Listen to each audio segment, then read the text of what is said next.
அனைவருக்கும் வணக்கம். இன்னைக்கு 13/2/2024 செவ்வாய்க்கிழமை அன்னைக்கு நிஃப்டி, பேங்க் நிஃப்டி இந்த 2 இண்டெக்ஸ் அண்ட் இன்னைக்கு வந்து எக்ஸ்பைரி இருக்க ஃபின் நிஃப்டி இண்டெக்ஸ் இந்த 3 இண்டெக்ஸ்லையுமே சிபிஆர் இண்டிகேட்டர் யூஸ் பண்ணி எப்படி ட்ரேட் பண்ணலாம் அப்படிங்கிறத பார்த்துடலாம். அதுக்கு முன்னாடி நேற்று வந்து யூஎஸ் மார்க்கெட் என்ன நடந்துச்சு அப்படிங்கிறத பார்க்கலாம்.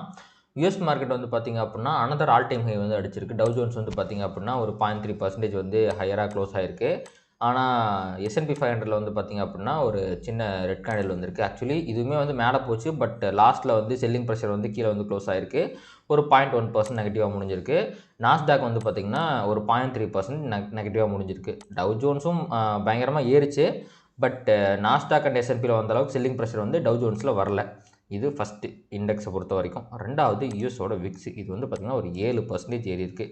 எனக்கு தெரிஞ்சு ஏதாவது ஈவெண்ட் நடந்திருக்கும் அப்படிங்கிறது நான் நினைக்கிறேன். நான் வந்து பெருசாக இந்த நியூஸுக்கு அதிக முக்கியத்துவம் கொடுக்க மாட்டேன். ஸோ ஏதாவது அந்த மாதிரி நடந்ததுனால மட்டும்தான் வந்து 7% ஏறி இருக்கணும். ப்ளஸ் வந்து நீங்கள் உங்களுக்கு பார்த்தாலே தெரியும், உங்களுக்கு வந்து நம்ம சிபிஆர் யூஸ் பண்ணி காட்டுறேன் ஒரு நிமிஷம். இது வந்து டவ் ஜோன்ஸில் இங்கே பாருங்கள், ப்ரைஸ் வந்து சிபிஆர் கிட்ட ரொம்ப ஃப்ளாட்டாக தான் ஓப்பன் ஆகிருக்கு. ஆனால் ரொம்ப மேலே R1, R2, R3 வரைக்கும் போயிட்டு ஒரு ரிவர்சல் வந்துருக்கு. நீங்கள் S&Pலையும் பாருங்கள், டபுள் டாப் அடிச்சிருக்கு. R2வில் போய் S&P வந்து டபுள் டாப் அடிச்சு கிட்டத்தட்ட டே லோலாம் உடச்சிருக்கு. நாஸ்டாக்கும் அதே தான், உங்களுக்கு டே லோலாம் உடச்சிருக்கு. விச் மீன்ஸ் மார்க்கெட்டில் ஒரு பையிங் ப்ரெஷர் வந்து அது வந்து சுத்தமாக செல் ஆஃப் ஆகி செல்லிங் ப்ரெஷர் வந்து உங்களுக்கு வந்து பார்த்திங்கன்னா டே லோலாம் உடச்சி க்ளோஸ் ஆகிருக்கு. இது ஒரு நெகட்டிவ் சைன் தான். ஓகேங்களா? அதனால தான் வந்து விக்ஸும் அதிகமாக இருக்குது. மார்க்கெட் விழும்போது விக்ஸ் அதிகமாக இருக்குது. இது ஒரு நெகட்டிவ் சைன். ஓகேங்களா? அடுத்து க்ரூட் ஆயிலை பொறுத்த வரைக்கும் 12ஆம் தேதி அன்றைக்கி பாருங்கள், ஃபஸ்ட்டு வந்து ஒரு சின்ன ஃபால் வந்துருக்கு. 75 ரூபா வரைக்கும் போயிருக்கான். ஆனால் கடைசியில் வந்து பார்த்திங்கன்னா மேலே 76 ரூபா 77 ரூபாய்க்கு பக்கமாக வந்து போய் தான் முடிஞ்சிருக்கு. ஸோ இதுவுமே வந்து பார்த்திங்கன்னா ஒரு நெகட்டிவ் சைன் தான். அடுத்து யூஸோட 10 இயர் பாண்டியில் பாருங்கள், உங்களுக்கு நேற்று வந்து பார்த்திங்கன்னா கொஞ்சம் ரைஸ் ஆகிருக்கு. ஒரு 4.18 ரேஞ்சில் வந்து க்ளோஸ் ஆகிருக்கு. ஸோ எப்போ வந்து இந்த இன்ட்ரெஸ்ட் ரேட்லாம் கம்மி பண்ணுறாங்களோ அப்போ தான் இவன் வந்து கம்மியாகும். அப்போ தான் மார்க்கெட்டில் ஒரு சஸ்டைனபிள் ரேலி இருக்கும். அப்படி இல்லைனா எப்போ வேணாலும் மார்க்கெட்டு விழுந்துடும். ஸோ இதான் வந்து பார்த்திங்கன்னா USADR ஸ்டாக்ஸோட இந்தியன் க்ளோசிங். கிட்டத்தட்ட வந்து பார்த்திங்கன்னா யூஎஸ்லேயும் சேம் அதே மாதிரியான க்ளோசிங் தான் இருக்குது. இன்ஃபோசிஸு கிட்டத்தட்ட ஒரு லைட்டாக கம்மியாக இருக்குது. HDFC பேங்க் வந்து 1.4 நெகட்டிவ், ICICI பேங்க் வந்து 1.2 நெகட்டிவ், இப்போ வந்து 2% பாசிட்டிவ். எல்லாமே வந்து இந்தியன் மார்க்கெட்டோட கொஞ்சம் அலைனாகி தான் க்ளோஸ் ஆகிருக்கு. ஸோ இதனால் எந்த பெரிய இம்பாக்ட்டும் இன்னைக்கு கிரியேட் ஆக போகிறதில்ல. அடுத்து இப்போ வந்து வேர்ல்டு மார்க்கெட் ஃபியூச்சர்ஸ்லாம் எப்படி இருக்குது அப்படிங்கிறத பார்த்துடலாம். டவ் ஜோன்ஸ் வந்து ஃப்ளாட்டாக இருக்குது, S&P ஃப்ளாட்டாக இருக்குது, நாஸ்டாக் வந்து ஃப்ளாட்டாக இருக்குது. நேற்று வந்து நெகட்டிவாக க்ளோஸ் ஆகி இப்போவுமே வந்து பார்த்திங்கன்னா கொஞ்சம் நெகட்டிவாக தான் இருக்குது. இதனால் வந்து பார்த்திங்கன்னா ஒரு பெரிய பாசிட்டிவிட்டி இன்றைக்கி ஏற்படுறதுக்கான வாய்ப்புகள் மிக குறைவாகவே எனக்கு தெரியுது. அடுத்து DAX flat, France flat, London flat, European மார்க்கெட்டும் ஃப்ளாட்டாக தான் இருக்குது.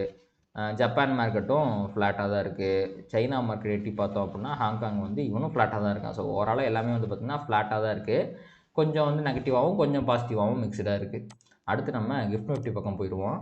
கிஃப்ட் நிஃப்டி வந்து பார்த்திங்க அப்படின்னா 757 அப்படிங்கிற மாதிரி ஒரு ஓப்பனிங்கை காட்டுறான். நைட்டு வந்து பார்த்திங்கன்னா வெறிகுண்டு மேலாம் ஏறினான், 800க்குலாம் போனான்னு நினைக்கிறேன். ஆனால் அதுக்கப்புறம் திருப்பி வந்து பார்த்திங்கன்னா யூஎஸ் மார்க்கெட் ஃபாலில் வந்து பார்த்திங்கன்னா கீழே விழுந்துருச்சு. இங்கே பாருங்கள், 806 வரைக்கும் போயிருக்கான். இப்போ வந்து 757 க்ளோஸ் ஆகிருக்கான். ஸோ நிஃப்டி ஃபியூச்சர் வந்து பார்த்திங்கன்னா நேற்று 697 700ன்னு வச்சுக்கலாமே. அப்படி பார்த்திங்கன்னா ஒரு 60 பாயிண்ட் வந்து கேப் அப் காட்டுது. ஸோ 697 வந்து பார்த்திங்கன்னா இது வரைக்கும் வந்து 60னா ஒரு 0.3% வந்து பார்த்திங்கன்னா கேப் அப் ஆகிறதுக்கு வாய்ப்பு இருக்குது.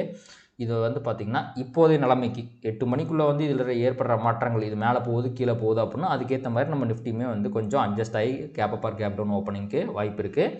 பட் நம்ம இப்போ இருக்கிற நிலைமையே பார்ப்போம். ஒரு 0.25% வந்து பார்த்திங்கன்னா கேப் அப் ஆகிறதுக்கு வாய்ப்பு இருக்குது. நம்ம வந்து டுமாரோ சிபிஆர் வந்து இதில் ஆன் பண்ணிக்கலாம். நிஃப்டியில் இதை ஆன் பண்ணோம் அப்படின்னா ஓகே, இங்கேருந்து 0.2% வந்து கேப் அப் அப்படின்னா நடு சிபிஆர் கிட்ட ஓப்பன் ஆகும்னு நினைக்கிறேன். எஸ், சிபிஆருக்குள்ளேயே ஓப்பன் ஆக போகுது. எப்போவுமே ப்ரைஸ் சிபிஆருக்குள்ளே ஓப்பன் ஆகுது, அந்த சிபிஆரும் வந்து ஒரு வைடு சிபிஆராக இருக்குது அப்படின்னா கன்ஃபார்மாக ஒரு பெரிய கன்சல்டேஷன் வரதுக்கு வாய்ப்பு இருக்குது. பட் உங்களுக்கு வந்து பார்த்திங்கன்னா இப்போ இருக்க வால்டிலிட்டியில் ஃபஸ்ட்டு 5 மினிட் கேண்டிலே ஒரு பெரிய க்ரீன் கேண்டிலாக மேலே வந்து போகிறதுக்கான வாய்ப்புகள் ஒரு 20%, ஃபஸ்ட்டு 5 மினிட்ஸ் கேண்டிலே ஒரு ரெட் கேண்டிலாக கீழே வர்றதுக்கு ஒரு 80% வாய்ப்புகளும் இருக்குது. அதுக்கப்புறம் மார்க்கெட்டில் வந்து நடக்கிற மாற்றங்களால் சேஞ்சஸ் வரும். பட் வழக்கமாக ப்ரைஸ் வந்து சிபிஆருக்குள்ளே ஓப்பன் ஆச்சு அப்படின்னா கன்சால்டேட் தான் ஆகணும். நான் இப்போ இருக்க மார்க்கெட் கண்டிஷனுக்கு இந்த பெரிய red candle and green candle சொல்கிறேன். அப்படி பார்க்கும்போது ப்ரைஸ் வந்து சிபிஆரை தாண்டறதுக்கு கஷ்டப்படுது, சிபிஆர் கிட்ட கன்சால்டேட் ஆகி கீழே வருது, அது மேலே போகுது அப்படின்னா கண்டிப்பாக நிஃப்டியில் வந்து சிபிஆர் பிரேக் அவுட் ட்ரேட் வந்து ஒன்று கிடைக்கும். எனக்கு தெரிஞ்சு அது வந்து இன்றைக்கி கீழே கிடைக்கிறதுக்கு நிறைய வாய்ப்புகள் இருக்குது. அதை விட்டிங்க அப்படின்னா இது வந்து ஒரு டிசெண்டிங் சிபிஆராக இருக்கிறதுனால ப்ரைஸ் சப்போஸ் R1 கிட்ட போகுது அப்படின்னா R1 ரிவர்சல் ட்ரேட் வந்து ஒரு ஹை ப்ராபபிள் ட்ரேடாக இருக்கும். அதே மாதிரி S1 reversal trade wide CPR இருக்கிறதுனால S1 ரிவர்சல் ட்ரேடுமே வந்து பார்த்திங்கன்னா உங்களுக்கு ஒரு ஹை ப்ராபபிள் ட்ரேடாக இருக்கும். அப்போ நிஃப்டியில் 4 ட்ரேடிங் ஆப்பர்ச்சுனிட்டி இருக்குது. CPR break out up side, CPR break out down side, அதுக்கப்புறம் வந்து R1 ரிவர்சல், S1 ரிவர்சல். இந்த 4ல் எது வந்தாலுமே அது ஹை ப்ராபபிள் ட்ரேடு தான்.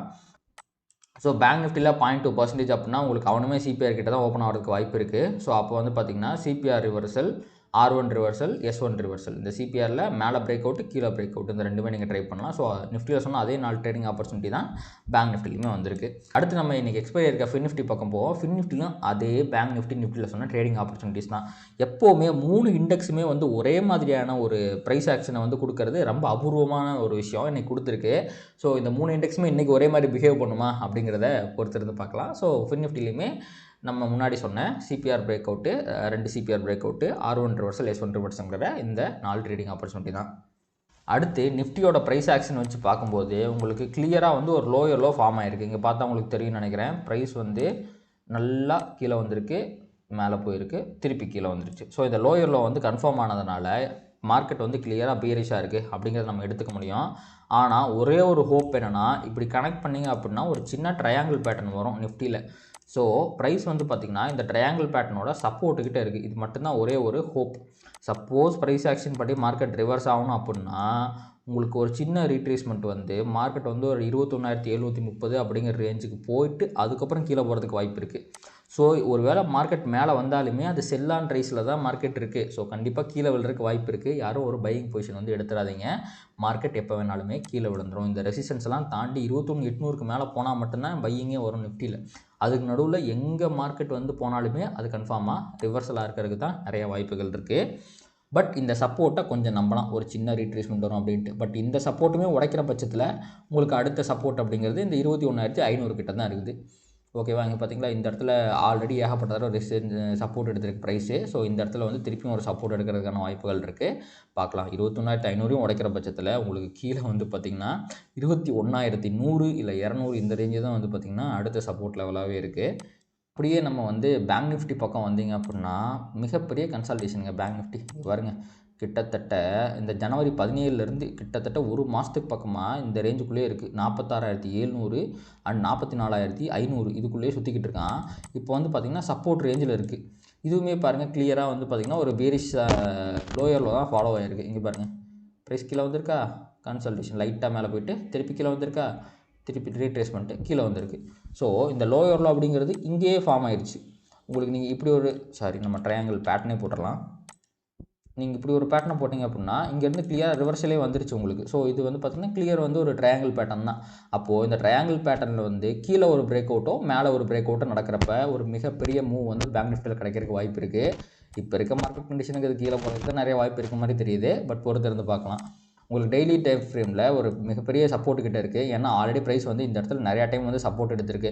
ஸோ இந்த சப்போர்ட் வந்து இன்றைக்கி பிரேக் ஆகிற பட்சத்தில் ஒரு மிகப்பெரிய டவுன் ட்ரெண்ட் எதிர்பார்க்கலாம். ஆனால் ப்ரைஸ் ஆக்ஷன் படி ஆல்ரெடி மார்க்கெட் வந்து பெருசாக கீழே விழுந்துருக்கிறதுனால இன்றைக்கி பெரிய ஃபால் வந்துச்சு அப்படின்னா இங்கே பார்த்திங்கன்னா ஒரு கேண்டில் இதே மாதிரி உங்களுக்கு வந்து ஸ்டாப் லாஸ் அடிக்கிறதுக்கு ஏகப்பட்ட வாய்ப்புகள் இருக்குது. கீழே போகும்போது ஒரு இனிஷியலாக வந்து ஒரு பொசிஷன் எடுத்திங்க அப்படின்னா அது ஸ்டாப் லாஸ் அடிக்கிறதுக்கான வாய்ப்புகள் மிகவும் அதிகமாக இருக்கிறது. ஸோ பொசிஷனாக ஹோல்ட் பண்ணாதீங்க. ப்ராஃபிட்டை புக் பண்ணுறது இன்றைக்கி எனக்கு தெரிஞ்சு ரொம்ப நல்லது.